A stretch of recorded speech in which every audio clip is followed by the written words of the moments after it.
మరి గతంలో 2019లో వచ్చిన జగన్మోహన్ రెడ్డి పథకాలన్నీ బీజేపీ పథకాల? జగన్మోహన్ రెడ్డి ప్రజలకు అంటే వాళ్ళు ట్యాక్స్ రూపాన్ని కట్టిన ప్రజాధనమైన ఆ రూపాన పథకాలకు ఇస్తున్నారు అనుకోవాలా? ప్రజా సొమ్ము మీకు ఇస్తున్నాం పథకాల రూపంలో నేను ఇస్తున్నానంటే ఈ బీజేపీ పథకాల, స్టేట్ గవర్నమెంట్ పథకాల? ప్రజలకు తెలియాలి. 100% అమ్మా, 100% చెబుతున్నాం. ప్రజల కోసం మేము కూడా చెబుతుంది. మంచి ప్రశ్న అడగాల్సిన అడిగారు.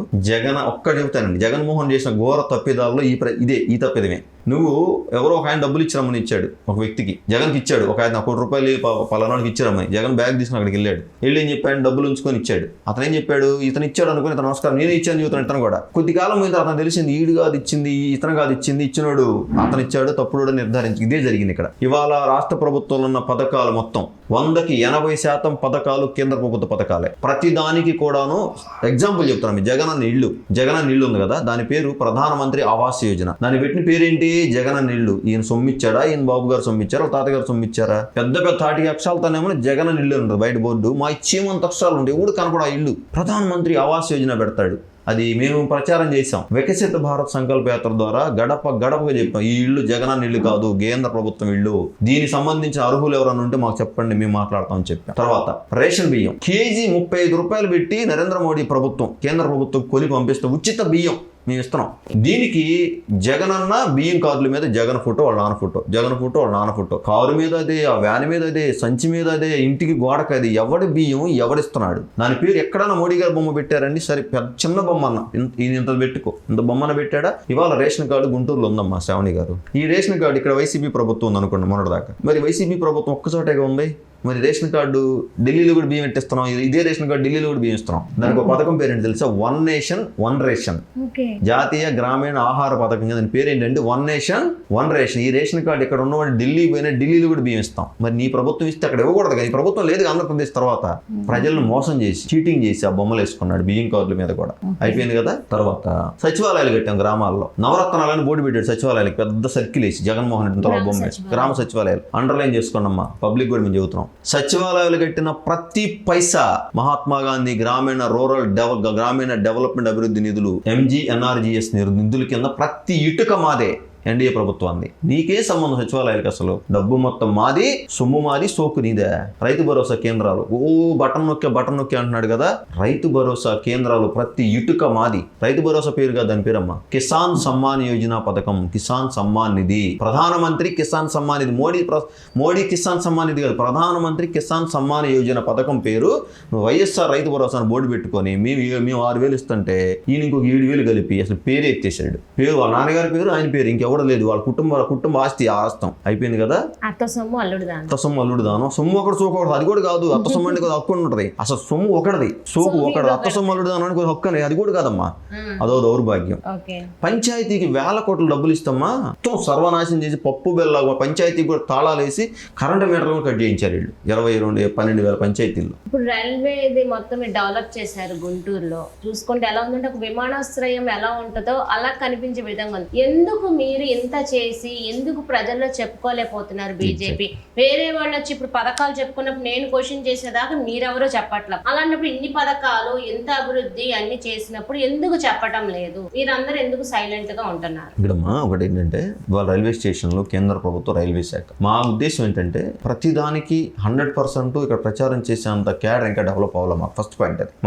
మేము ఇక్కడ చెప్పాలి 3వ స్థానంలో ఉన్నాం క్యాడర్ పరంగా, కార్యకర్తల పరంగా. ప్రచారం అనేది మోడీ గారు చెప్తున్నారు, ప్రజల్లోకి వెళ్తుంది. వీళ్ళు రైల్వే స్టేషన్స్లో మేము ఒక లక్ష్యం పెట్టుకున్నాం. మాకు ఓట్లు వేసినా వేయకపోయినా కేరళలో కానీ, తమిళనాడులో కానీ, అలానే మీకు ఇంకొక ఇక్కడ మన ఆంధ్రప్రదేశ్లో మొన్నటి వరకు కానీ, అలానే ఇంకొన్ని రాష్ట్రాల్లో, పశ్చిమ బెంగాల్లో మాకు వేసినా వేయకపోయినా ఒక వ్యక్తి రైల్వే స్టేషన్స్కి వెళ్ళిన తర్వాత యుటిలిటీస్ ఏవైతే ఒక అరగంట నేను వచ్చి ప్రశాంతంగా రైలు వచ్చేదాకా ప్రశాంతంగా కూర్చొని టాయిలెట్స్, కూర్చునే విధానం, సౌకర్యాలు, ఇన్ఫ్రాస్ట్రక్చర్ అంతా కూడా పక్కాగా డెవలప్ అవ్వాలి. యుటిలిటీస్ అన్ని పక్కాగా చేసింది భారత ప్రభుత్వం. ఎందుకంటే వ్యవస్థ ఎప్పటి నుంచో ఉన్నది. దాన్ని డెవలప్ చేయకపోతే పబ్లిక్ ట్రాన్స్పోర్ట్లో వాడుకోవట్లేదు, పర్సనల్ ట్రాన్స్పోర్ట్ వాడుకుంటున్నారు. వీలైనంత వరకు పర్సనల్ ట్రాన్స్పోర్ట్ తగ్గించి పబ్లిక్ ట్రాన్స్పోర్ట్ డెవలప్ చేయాలని దానికోసం నరేంద్ర మోడీ ప్రతి రైల్వే స్టేషన్, ఇవాళ గుంటూరుకి తీసుకోండి, విజయవాడ తీసుకోండి, ఒంగోలు తీసుకోండి, చీరాలు తీసుకోండి, తిరుపతి తీసుకోండి, 400 కోట్ల రూపాయలు పెట్టి తిరుపతి రైల్వే స్టేషన్ డెవలప్ చేస్తూ ఉన్నారు. దీన్ని దశల వారీగా ప్రచారం తీసుకెళ్తున్నాము, సోషల్ మీడియాలో తీసుకెళ్తున్నాం, మీడియా ద్వారా తీసుకెళ్తున్నాం. పర్ఫెక్ట్గా వెళ్తుంది. కాకపోతే ఇంకా రీచ్ అవ్వాల్సిన అవసరం ఉంది. మీరు చెప్పినటువంటి ఆ రీచ్ అయిన రోజున ప్రజలు నిజం ఆలోచిస్తారు. ఇవాళ ఉత్తరప్రదేశ్ చూసిన అదేగా. మరి రీచ్ అయింది కాబట్టి 40 కోట్ల జనాభా, దేశం దేశంలో 1/4 జనాభా ఉన్నారు. రెండోసారి అధికారం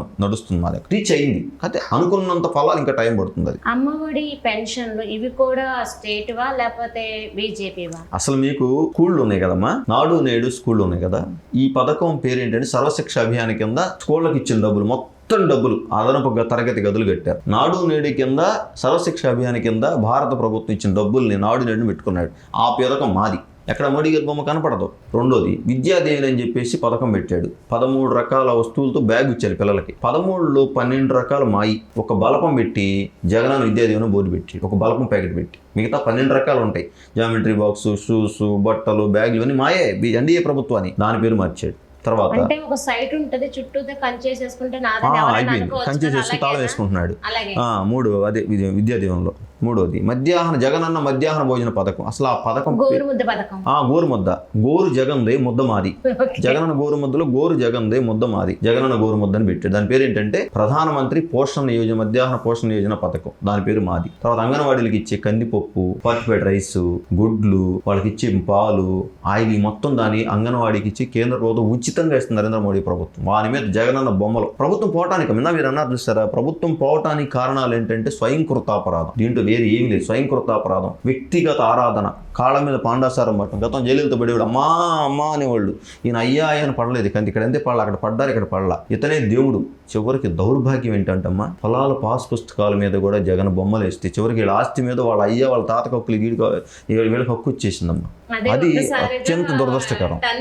అంటే నేనే అన్ని చోట్ల కర్త కర్మకి నాటకాల్లో సాంఘిక నాటకాలు వేస్తారు గ్రామాల్లో. ఒకటో కృష్ణుడు, రెండో కృష్ణుడు, మూడో కృష్ణుడు, అందరికి ఈ రెండో దేవుడితో ఈయనగా మొత్తం అన్ని రంగాలు ఇతనే ఉంటాడు. ఇక ఇంకోటి ఉండడు. అంటే అన్నింటిలో నేనే నామకమే చూడాలి జనం అనేదాన్ని జొప్పించటం వల్ల, బెదిరించటం వల్ల చివరికి అట్టడికి వెళ్ళిపోయాడు జగన్. అంటే బీజేపీకి అంటే ఈ పథకాలను ఇచ్చిన తర్వాత బీజేపీతో జగన్మోహన్ రెడ్డి ఎక్కువ కమ్యూనికేషన్లో లేడైతే అది అసలు కమ్యూనికేషన్ మీరు అడిగే ప్రశ్నలో కమ్యూనికేషన్ కాదమ్మా, కమ్యూనికేట్లో లేడు. అంటే నేను అనేది ఏంటంటే జగన్మోహన్ రెడ్డి పథకాలన్నీ బీజేపీ నుంచి వస్తున్నాయి. తర్వాత అసలు బీజేపీ దూరం పెట్టడానికి జగన్మోహన్ రెడ్డిని అసలు జగన్మోహన్ రెడ్డి బీజేపీతో సఖ్యతలో లేడు, దూరంగా ఉంటున్నాడు. ఎందుకంటే అన్ని చేసేయన్ని రాంగ్, మీరు చెప్తున్న పథకాలన్నీ బీజేపీవి. కాబట్టి ఇంకా జగన్మోహన్ రెడ్డికి బీజేపీ చెప్పలేక, జగన్మోహన్ రెడ్డి బీజేపీకి ఏం చెప్పుకోలేక ఇవన్నీ జరిగినాయి.